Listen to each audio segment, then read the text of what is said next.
Welcome back, I'm Ryan from Blue Gaming, and today I'm going to be giving my thoughts on Strike Vector EX. Now, this video is a few weeks late. I had some technical issues with my computer and that kind of pushed all my videos back, but now that we're finally here, let's get into Strike Vector EX. Starting out with what this game actually is.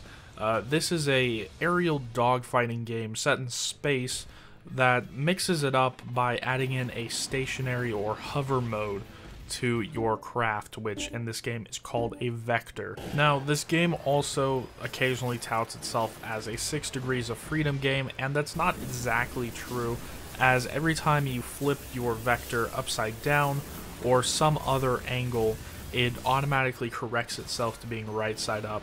So it's not the full 6 Degrees of Freedom that some of the other games like that have. Now, let's get into the two main modes that you will be playing in this game. The first one is multiplayer. Now, multiplayer has several different modes inside that, which are squad battle, which is essentially team deathmatch. Then you have demolition, which is exactly what you think it is. Then you have capture the flag, which is personally my favorite mode in this game. Then battle, which is just even bigger squad battle, but without teams. Then you have Bounty Hunter, and then King of the Hill. And I'm glossing over these quickly because while they are decent 6v6 modes, you're never really going to find enough people to play much of these. When I was playing in them, it was not uncommon to find a game with only 6 or 7 people in said game.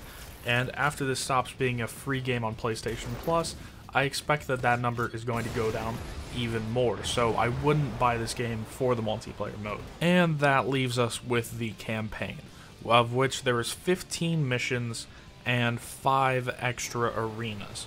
Now, I'll go over the missions first. These are essentially the story of the game. It's not a very good story. It loosely ties the missions together and gives some context of why you're at a certain place, but the story is pretty terrible.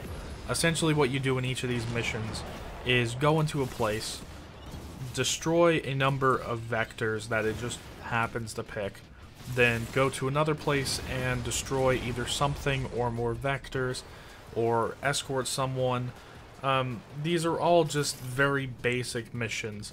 The point of doing them and the point of doing them over again is because they're all time-based, and the entirety of the campaign wants you to get a better time so that you can get higher on the leaderboard. And if you like racing for better times to get higher on the leaderboard, this game is going to be right up your alley.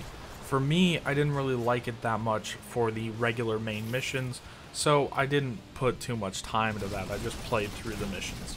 The other part of the campaign is 5 arenas that you will be running across throughout the course of the game. Each of these 5 arenas has 5 races in it where you aren't worried about killing things. It's just going through different checkpoints to get the best time, and it's just a basic race like that. Now, I actually like these a ton because it requires you to have pretty good control over your vector and how you are going to set up your vector for each independent race, and I just put a bunch more time into these arenas. The sad part is that the average race is less than 30 seconds, so even though there's 25 of these races, you're not really getting much time out of this. And altogether in the campaign, you're going to be getting maybe 2 to 2.5 hours if you're pushing it for time and not trying to go for those better times.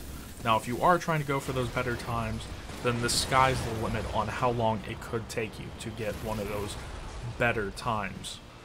Now, there is also technically a third mode called Skirmish, but it's just a practice mode where you can go onto different maps and fight against a bunch of different vectors, so I don't really count that as being a mode that you're going to spend any time in. So that's pretty much it for the modes, and this kind of leaves me in somewhat of a predicament on whether to recommend this or not. At the regular price of $15, it is definitely not something that I would pick up, even if it did have a full working multiplayer that had a bunch of different people playing it and could get actual full games. since that's not the case, you're really left with these 15 different mission time trials and the 25 races in the campaign as well. And for that, I'm going to have to say wait for a deep sale on this game.